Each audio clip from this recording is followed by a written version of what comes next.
Good morning, everybody, or good afternoon, or good evening, wherever you happen to be. I've been watching the general chat, and quite a diverse group that we have from all over the world right now. My name is Karl Soule, and joining us this morning is Ryan Morrison, who is the co-writer and editor of the Netflix film Stowaway. Good morning, Ryan. Good to see you. How's it going, Karl? Good to see you again. Awesome. I just thought we would kind of jump in and dive in the 30 minutes we have here. Sure. To start with, I want you to introduce yourself just a little bit, in particular, your background on how you got into feature filmmaking. Sure. The standard old story of starting out on YouTube and making your way into the world of feature films. I came up with one of my best friends, Joe Penna, who's the director of Stowaway, and I was working on the editorial and visual effects for our YouTube channel called Mystery Guitar Man. And if you're familiar with it, or if you go and check it out, it is totally different than the kinds of content that we make for feature films. But yeah, got my start out there, and then had a good career on YouTube. And as YouTube started to evolve and we started to evolve as creators, we wanted to start telling bigger stories, worked our way into making short films, and then from the short films got some opportunities to make features. And now we've got one on Netflix, which I'm very excited about. Awesome. Now, your first big feature film was a film called Arctic with starring Mads Mikkelsen. Mm-hmm.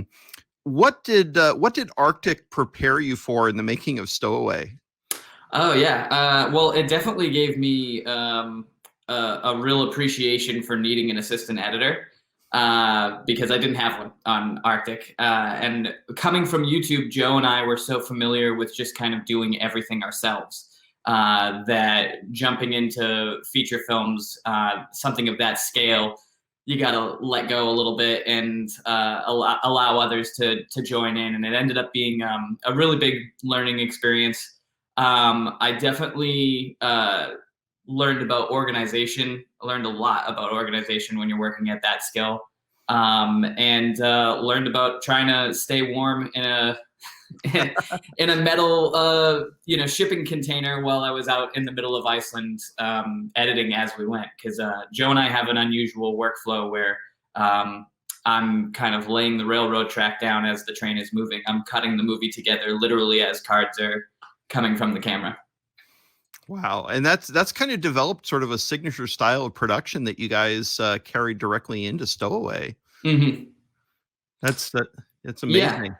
Yeah, we were really fortunate to work with a very cool company in Germany when we were shooting Stowaway that basically allowed us to have our script supervisor taking their notes on an iPad as opposed to a notepad, and that work is kind of redundant. So it's redundantly done by our assistant editor. So what we did was we worked out a situation where the information, that metadata, was getting sent, all the notes from the script supervisor was getting sent automatically to Premiere.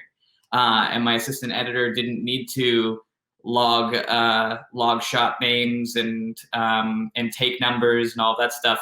And syncing was a snap. So it really just made it so that information was coming right from the set, whether it be metadata or the actual cards with the footage on it. And my assistant editor took 1 click, 2 clicks to get everything logged and synced with sound. And we were ready to start just thinking about creative rather than worrying about organization and data entry.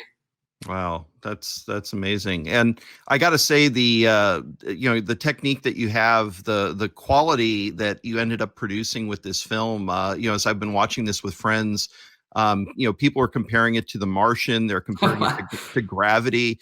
You and I have never discussed like the budget of Stowaway. I don't think those numbers have ever been public in any way, shape, or form. But I got to say, I'm kind of making an educated guess here that it's probably a little bit less than some of the films like Gravity that were out there. You want to talk a little bit about how you were able to achieve that? I know that you dove pretty deep into previs and actually did a lot of pre-visualization on this film before you even laid down a single frame of film or video. Sure. Yeah. No, we definitely didn't have the budget that Gravity or The Martian had. We probably spent what they spend on food. But yeah. So I mean, and most of that comes from most of our opportunity to even be able to make a movie that looked more expensive than it was came from the preparation that my director Joe Penna put into the film, and a lot of that came from previs. The most pre-visualization, the most expensive parts of the movie were all going to be the big heavy visual effects sequences, and especially when you're making a space movie, of course, you're going to have some heavy-duty visual effects sequences. So we went into it with a very specific plan. We sat down, we worked with Unity to basically create a virtual camera that's kind of like playing a video game. And we had our VFX team had worked up some very rudimentary models and animations that would be the actors acting out a sequence. Sometimes it would be something like the launch that's at the very beginning of the film, where the actors aren't moving; they're sitting still in a cockpit. So Joe got to literally physically walk around with the camera. Him and our cinematographer got to walk around with a virtual camera shooting these CG models, and they would go out and get whatever crazy shots they felt like they could actually pull off. And then I had all of the coverage in the world, and we didn't have to worry about leaving our actors sitting in the same spot for 10 hours a day for 3 weeks. And I got to sit and cut together the sequence with them. So now if you were to watch the film side by side with the previs, they're almost identical. Because Joe had essentially gone and shot the scene before we actually went out there and shot it in the cockpit. And it saved us a ton of money, a ton of time. We got to see, oh, these are problems that we're going to run into on set, because we had taped out how big the actual set was. So Joe could say, you know what, even though I want this shot, we're not going to be able to get it. Or they actually made a choice of camera for that particular sequence. We shot most of the movie on an Alexa Mini with the expectation of using the resolution from that sensor. But for this sequence, the cockpit was so small that we needed to shoot on a larger sensor so that we could essentially shoot wider and then punch in. And because we physically couldn't get the camera in if we had a bigger camera. Wow. So yeah, using pre-visualization allowed us to have a lot of freedom. It made choices for cinematography. It made choices for editorial. It immediately had us determine the budget for the visual effects. And that allowed us to know, okay, we can cut this shot or we can add this shot, but it's going to cost us or gain us this amount of money. And it helped Joe and I make some informed decisions on where the budget went. Wow. Normally you think about pre-visualization, and I think for most people, like, the big, like the Avengers movies and stuff like that, you really try and think of, you don't think of previs as an independent filmmaking tool, but you guys used it to great effect. One criticism I've heard about using previs is it can lock in the movie so much that you don't have the flexibility to kind of adapt to what the actors actually end up doing on scene or on set. But you didn't have that problem, did you? No, we were really fortunate. And I think a lot of that comes down to the director, the actors, and how much trust the producers will give you. Because also when you decide to start making changes on something, the most important part, at least to the producers, of having the pre-visualization is that's our roadmap and that's our budget is locked. When you start adding more shots, then the question becomes, okay, how much are each of these going to cost?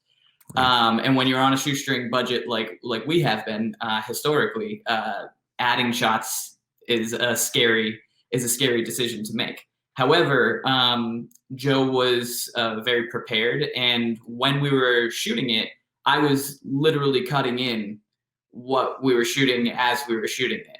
So we could see the sequence play out, and we could feel the rhythm of the sequence. And we didn't skip a beat because it would go from a shot of live action to a shot of pre-visualization. And I had already kind of filled out the pre-visualization with sound design, with music, so that we kind of had a general feel for it. And that did allow us to capture magic whenever it was out there to be captured. And with folks like Anna Kendrick and Daniel Day Kim out in a spacesuit on wires, sometimes there was just something that was interesting that Joe and I hadn't planned for, and we were allowed to throw that into the cut, see how it worked, and say, oh, you know what, that actually saved us 2 shots. It was a tremendously powerful tool. And just to set the stage, while you were shooting the film, why don't you describe a little bit about kind of the setup that you had there with having the edit bay literally like right next door to the soundstage that you were shooting? Yeah, I mean, it's the only way that Joe and I know how to do it, but it seems like most of the other more experienced crew and cast that we had, they were really happy to see a workflow that allowed them to kind of see the something pretty close to the finished product so quickly. I mean, at first, Joe and I were shooting in Munich, and my editorial bay was maybe 4 or 5 steps across a hallway, however wide a hallway is, to the set. And because of the technology that I had mentioned earlier about where our script supervisor was essentially doing most of what the assistant editor's job would be on the day, we didn't really have to worry too much about data management. As soon as the a card was full, it would go to our DIT. He would make a copy of it, and then my assistant editor would automatically have everything. All of our footage would be right there, ready to go, and I was able to be cutting together scenes and sequences while they were still being shot in the other room, and that allowed us to be able to say, the scene works, the scene doesn't work, and even from a larger, more global approach, I was able to see some relationships that were really popping on screen. I could see that Daniel and Anna had great chemistry. And because I'm the co-writer of the film, I went to my friend and partner, the director, Joe Penna, and I said, hey, these 2 are really working. I think we should add another scene that just kind of lets them play off of each other, because I'm having a lot of fun watching them, and I feel like the audience will. And I wrote a scene at lunch. The actors graciously learned their lines very quickly.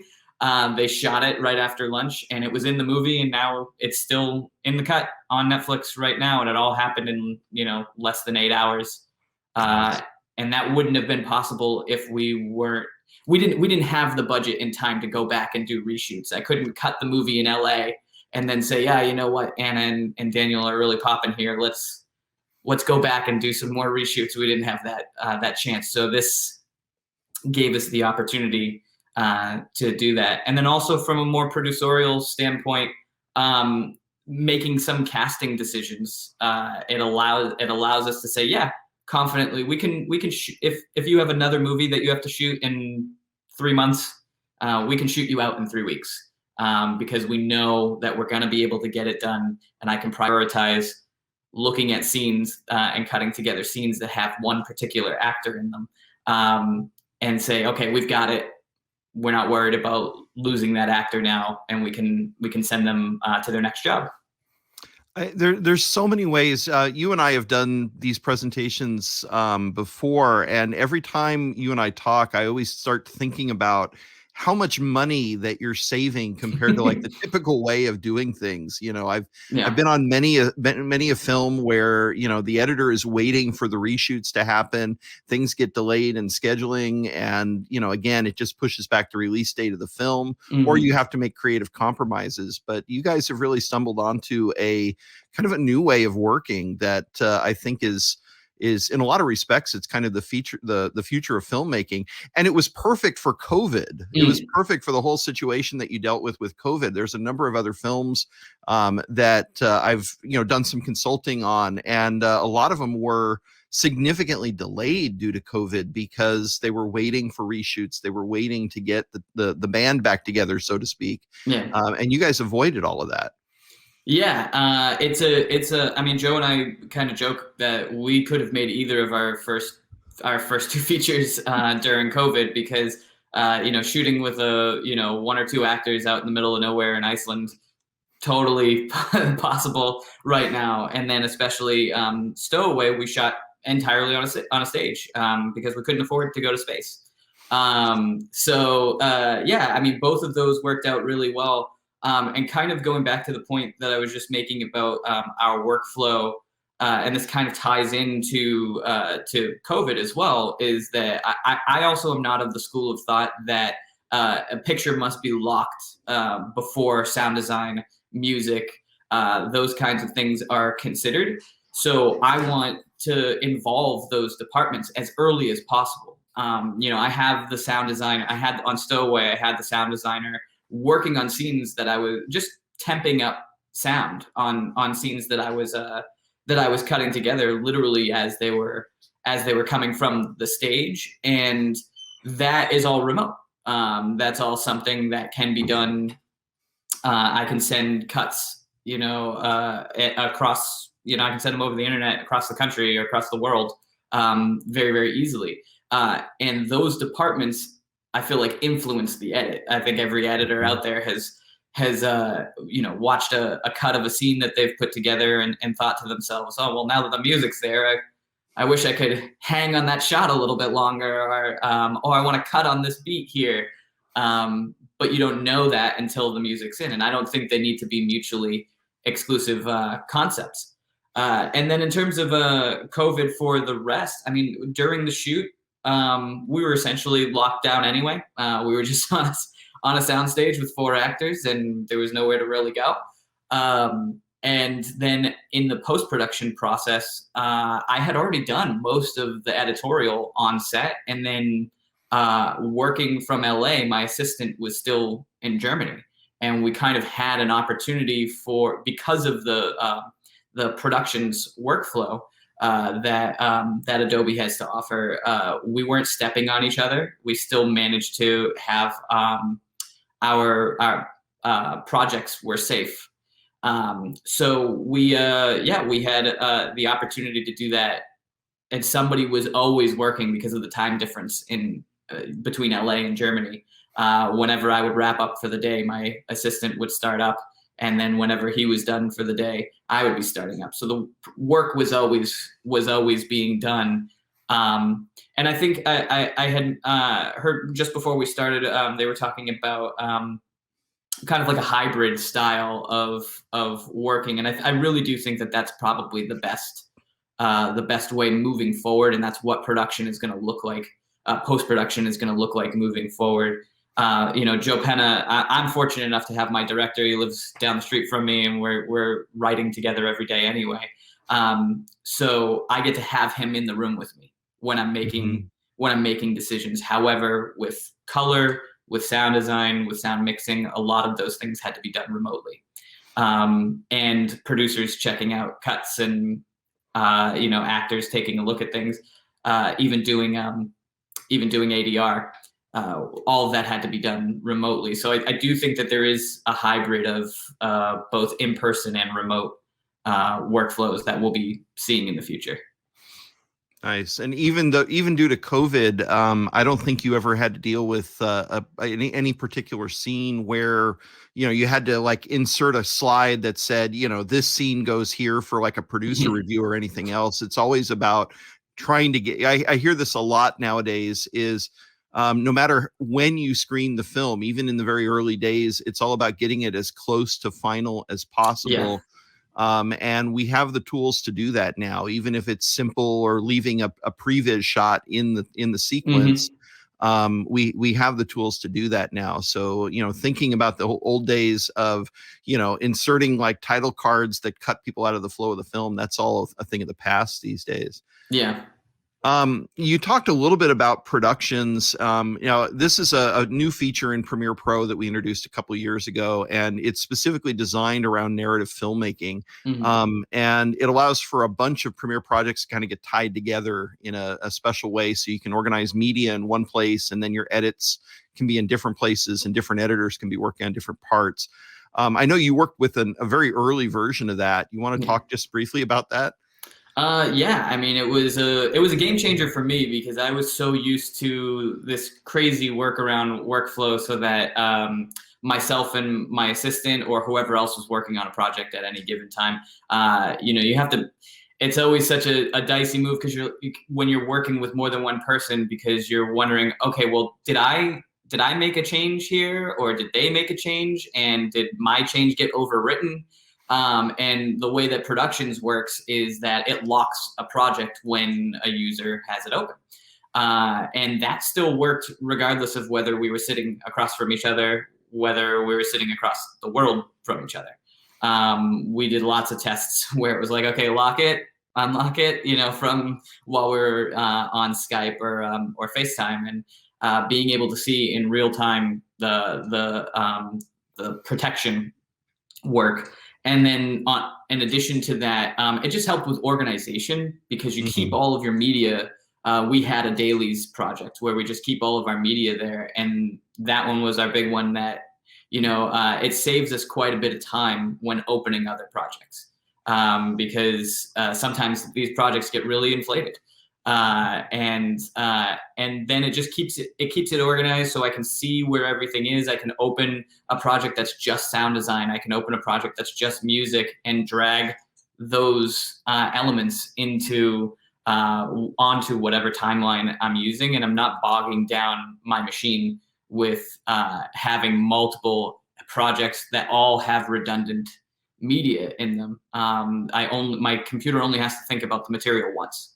Rather than having to have duplicate, and then everybody's had that, wait a minute, I have the sound effect that is now disconnected, but I still have it on the drive, and it's connected in this project. You don't have that anymore, because it's just referencing one thing. So it just made my life significantly easier, and it allowed us to do it in a safe way too. Awesome. We do have a couple of questions that have come into the Q&A pod. The first one's from Jason Katzoff. How much of the set was physical versus virtual? I know the ship was mostly a practical set. We built that baby. We built a spaceship. Marco, our production designer, did an outstanding job. I thought I was gonna cry when I walked onto this thing, because I was like, I'm on a spaceship. And Joe Penna, our director, made sure that we closed everything up, so we didn't have flyaway walls. When our actors were in there, they were on a spaceship. And to our camera department's credit, you have to walk through those little tunnels, and there are a lot of tracking shots that, man, I don't know how I saw them do it, and I still don't really totally understand. But yeah, the set was practical, and I'd say probably like maybe 80% of the exterior set stuff for when we're outside. That's all practical as well. We built that stuff so that the actors could climb up something. They could be standing on something. It wasn't like they were just standing on a green box. That stuff was real. Wow. How did you handle lighting? I'm just curious. Miserable. We had, because the concept is, and there's a lot of armchair scientists that say that we didn't quite get the gravity right, and I'll forward them over to all of the NASA engineers that gave us the plans for what they hope to be doing. But yeah, we have the whole way that gravity works is through rotation, kind of like if you were rotating a bucket of water and how the water stays up in the bucket. So there was a constant discussion about where the sun would be at any given time. So that was really, really, really challenging. And I'm very glad that my VFX department and my camera department and Joe, our director, had a very clear idea as to where the sun would be at any given time, because I did not. Wow. Yeah. Wow. Okay, we got one more question here from Laura Tabor. I hope I'm getting your last name right, Laura. I think we partially answered this already. What type of cameras did you use, and what were the challenges? You talked a bit about the Alexa, the Alexa Mini as the primary camera. You had you did use another camera, or was it just strictly the Alexa? Yeah, we used a Red Monstro for the opening scene, purely because we physically didn't have the room to be able to be swinging lenses, because the camera operator was literally right next to our actors, and they because we built everything so practically, we wanted it to be as real as possible. If you watch some of those takeoff videos of the actual astronauts heading to the ISS, it's even smaller. So yeah, we tried to be as real as possible, and the only way to do that was to be able to get maybe two shots out of one would be to have a bigger sensor, and then we just tried to do our best to match it in color, which thankfully we did. It looked great. Yeah. As far as finishing the film, I know COVID presented some specific challenges around color. You want to talk about that a little bit, about how because color is one of those really kind of, I want to say, intimate type of things that people are used to going into a studio, and they're used to sitting on a couch, watching the big display, and kind of giving notes to somebody sitting behind a big console. Tell us a little bit about what your experience was like, having to deal with COVID and having all that shut down. For sure. Yeah, color is it's a really difficult department to do during COVID, because even outside of color, you're never sure what something's going to look, even outside of COVID, you're never sure what something's going to look like on a phone, on your TV, on your laptop. They're all going to look different. And when you're trying to calibrate and calculate and see what someone else is seeing, you really want to make sure that you're looking at the same thing. And most of the time that you would just want to sit in the same room and then both literally watch the same, look at the same screen. And we didn't have that opportunity. We couldn't go to Germany because COVID didn't allow for anyone to fly.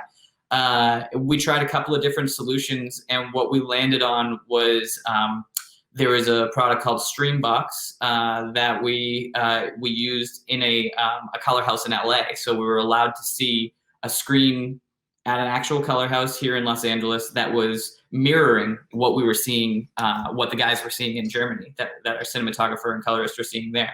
But that also ended up being challenging, because is there loss through the stream on the internet? Is the projector calibrated the same way? So we did a combination of that and having exports sent to us on an iPad Pro, and we made sure that they had the exact same iPad Pro. As long as they looked the same, they were calibrated the same. That was the one thing that we could make sure was constant. And yeah, it was a very difficult process to lock down. But once we figured it out, it was very easy to communicate with our colorist and cinematographer. I feel like now that we've done it and got through all of the troubleshooting, we could do it again much easier. We wouldn't waste time through these fruitless figuring adventures. it out. Yeah, exactly. Yeah, exactly. We've only got about 45 seconds left. I want to try and sneak one quick question in there from Ryan. What was the most difficult shot or scene you had to accomplish in the film? There's a 3-minute one shot that is basically a whole tour of the ship. And I think the part that makes it the most difficult is our camera operator had to walk through the entire ship without banging into anything with a Ronin, and those ports are not very big. But he nailed it, and it only took us maybe 10 takes. But I think with all of his rehearsals, he was out in that set for maybe half a day, just practice before we even stepped on there with an actor. So yeah, that was really tough. All right. Ryan, always a pleasure to talk to you. Thank you so much for taking the time today. And with that, we're going to wrap up our session here, and we'll move into the next one. Thanks, everybody. Yeah, thanks a lot, Karl.